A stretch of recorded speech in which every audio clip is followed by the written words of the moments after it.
Então, nós vamos viajar agora numa jornada da Terra. Isso é um estudo que eu acho que quando eu sempre pensei em fazer esse nosso encontro. Como a gente tem pouquíssimos dados, que está aqui todos, quem sou eu para dizer, eu comecei a pensar na ABCD como é que eu ia fazer para pelo menos ser alguma coisa palpável. Então, na Europa, eles fizeram um estudo que se chama IMPACT, que é a qualidade de vida dos pacientes com doença inflamatória intestinal. Questionário grande, de 60 perguntas, que tenho certeza que vários de vocês responderam. Então, rapidamente, eu quero mostrar essa jornada, como que está os nossos pacientes, a nossa assistência, rapidamente, porque é um questionário muito grande, vocês podem ver todas as respostas dentro do nosso site da ABCD. Então, a gente fez esse questionário online, com 42 perguntas. Isso é um negócio muito interessante, por isso que eu acredito nessa força quântica, na verdade, eu acredito na gente aqui dentro, se vocês querem saber. Porque esse questionário foi feito durante 1 ano e meio na Europa, esse IMPACT na Europa, e tiveram em torno de 2.300 perguntas durante 1 ano e meio. E no Brasil, com auxílio da Patrícia, das minhas amigas blogueiras, da Alende, a gente, em 4 semanas, praticamente, a gente tinha quase 5.000 respostas, gente. Então, eu acho que isso significa essa energia que a gente tem que usar, que a gente tem que se unir para mostrar que está muito ruim, que está sendo muito maltratada, a gente está mal cuidado e solto nesse Brasil. Então, foram selecionados que responderam adequadamente o questionário, que é um N muito grande, 4.248 pacientes responderam todo esse questionário. E aqui já começam umas coisas interessantes, vocês veem que a mulherada que responde. Olha que interessante. Praticamente 72% das respostas eram do sexo feminino. E é super interessante isso, porque tem vários questionários isso. Na Holanda tem um enorme, nos Estados Unidos tem, no Japão tem. Sabe como é que foi no Japão? 90% foi mulher. Então, isso é uma coisa interessante, assim, que as mulheres, as cuidadoras, respondem muito mais do questionário. Isso não quer dizer que existe um predomínio do sexo feminino na doença inflamatória intestinal. As regiões do Brasil já servem aqui uma bronca, né, gente? Porque o Norte e o Nordeste briga, mas não responde o questionário. No Acre, eu acho que está aqui o nosso representante, teve um só que respondeu. Só tem um com doença inflamatória no Acre. Vamos mudar para lá.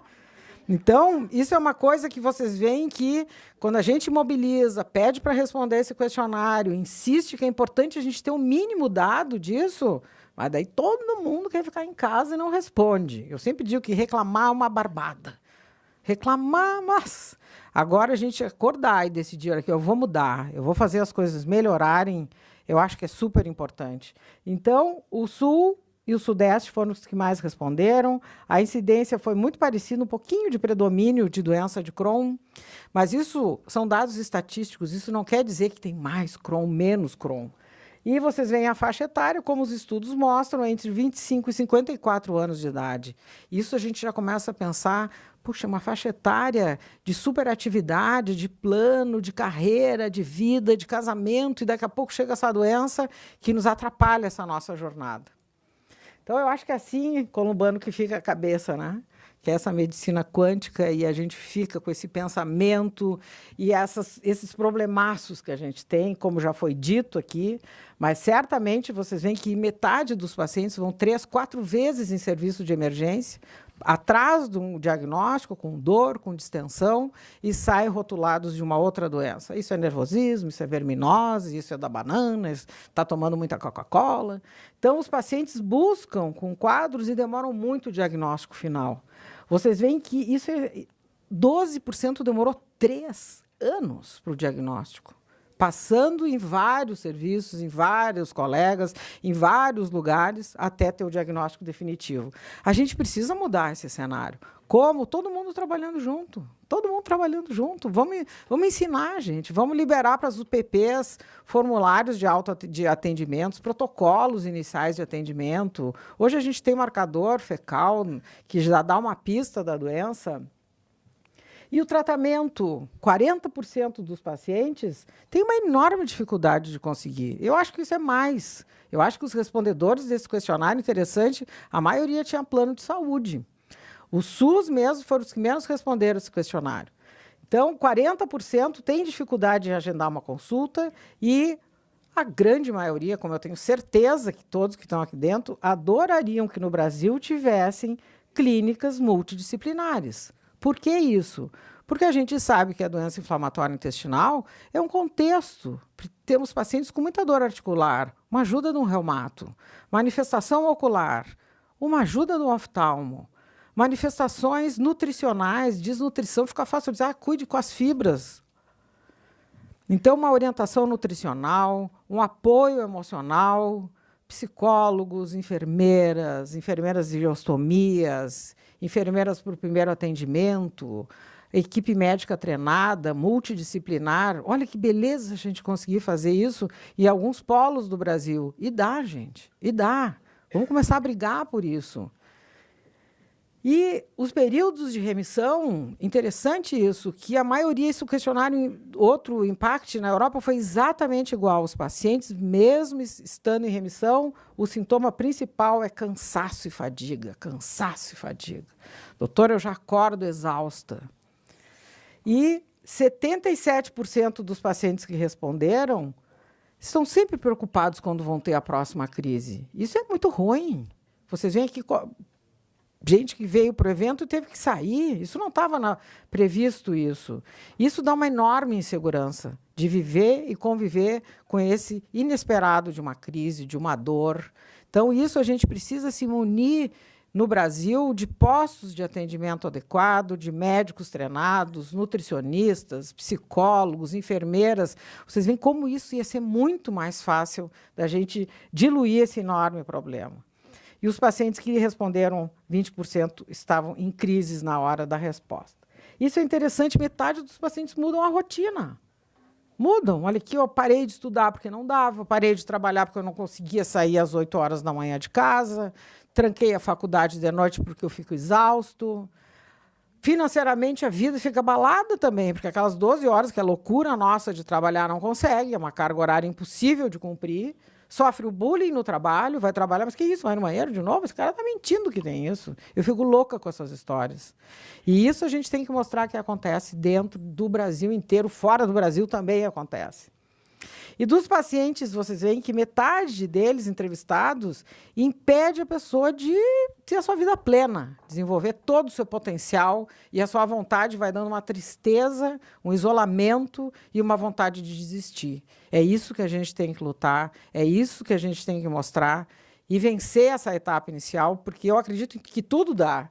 E esses pacientes, é legal que a família normalmente colabora muito, e olha aqui, gente, está aqui a Patrícia mostrando a importância das associações. Dos respondedores, 66% não estavam envolvidos com nenhuma associação. Por quê? Está aqui o Brasil inteiro.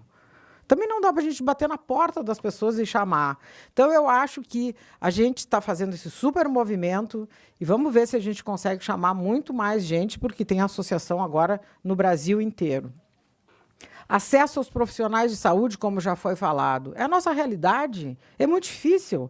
Se a gente for ver o contrário dessa estatística, 98% nunca conseguiram uma consulta com um reumatologista. Ele foi encaminhado pelo SUS, pelo reumato, e está demorando 3 anos para uma consulta. Se a gente for ver a mesma coisa, às vezes uma cirurgia coloproctológica, colonoscopia, como já foi falado, acesso a psicólogo, 80% não tem nenhum acesso à rede de assistência do SUS a um psicólogo treinado que conheça, porque às vezes vai conversar e diz, mas que isso, que doença é essa? É pior ainda, eu acho que dá mais solidão ainda quando a gente vai procurar ajuda e a pessoa que está para nos ajudar fica, que é isso? Isso dá solidão. Então, eu acho que essa pesquisa mostra, olha aqui, querendo nutricionistas, mostra o nosso total desamparo. Eu acho que essa é a palavra adequada e é isso que eu quero, com a força de vocês, mudar no Brasil. A satisfação, isso é uma coisa que, para nós, gente, todo mundo, mas isso eu acho que é um mundo quântico que está assim. Depois de uma consulta, o paciente tem a sensação de que não discutiu com o seu médico coisas importantes. Ele sai da consulta mais triste do que entrou, mais inseguro do que entrou, com mais dúvidas do que entrou. Quantos por cento? Praticamente 50%. O tempo é curto, às vezes Mas eu confesso para vocês que eu fui numa médica, ela ficou o tempo inteiro colocando os dados no computador, tinha sido minha aluna, e eu fiquei pensando, mas que mundo é esse, gente? E ela nem olhou se eu sou ruiva, morena ou loira, me deu o remédio, já saiu ali. Então, essa é a realidade, né? Só que eu acho que essa doença, que está aí, o amor que nos une aqui, não pode ser assim. Não dá certo assim, uma consulta em 5 minutos. É impossível em 5 minutos. Nada na vida a gente consegue em 5 minutos. Está aqui a resposta dos pacientes. Queremos melhores tratamentos, melhores profissionais em todos os ramos, e a gente vai lutar por isso. E, durante a crise, quantas vezes teve que cancelar os seus compromissos? Praticamente quase todos os pacientes. E o impacto no trabalho, como a Renata vai nos mostrar, é enorme. Vocês veem que 1/3 da amostra tem que se ausentar no trabalho, no estudo. Nessa pesquisa, por mais de 25 dias, a Renata vai mostrar que é muito mais. 50% tiveram que trocar emprego, perder emprego, não conseguir emprego com o tabu da doença. A gente seguido escuta, doutor, eu passei num concurso agora, eu conto ou não que eu tenho essa doença? Eu nem sei o que responder, gente. Juro que às vezes eu não sei o que responder. Porque eu acho que às vezes se diz que tem essa doença, ixi, esse aqui vai começar a faltar o trabalho. A gente tem que mudar isso, que 42% impede da pessoa realizar o seu total potencial, como eu já disse, e tem que fazer mudança na sua rotina. Como eu disse, a gente nasceu para ter saúde. Vamos buscar a saúde. A saúde a gente recupera. Então, qual é o objetivo dessa pesquisa? O objetivo é exatamente igual como a gente está aqui, facilitar o acesso ao tratamento, estimular essas equipes de atendimento primário de saúde, equipes multidisciplinares com psicólogos, nutricionistas, quem quer ajudar, a gente está de braço aberto para receber. Promover informação e treinamento para todos os profissionais interessados de saúde, incentivar isso aqui que a gente está fazendo, os grupos e locais de apoio ao paciente, porque, como a colega disse, sai com a guia mal preenchida, não sabe preencher, não tem o CID, não tem o remédio. Gente, é uma viagem, é uma loucura isso.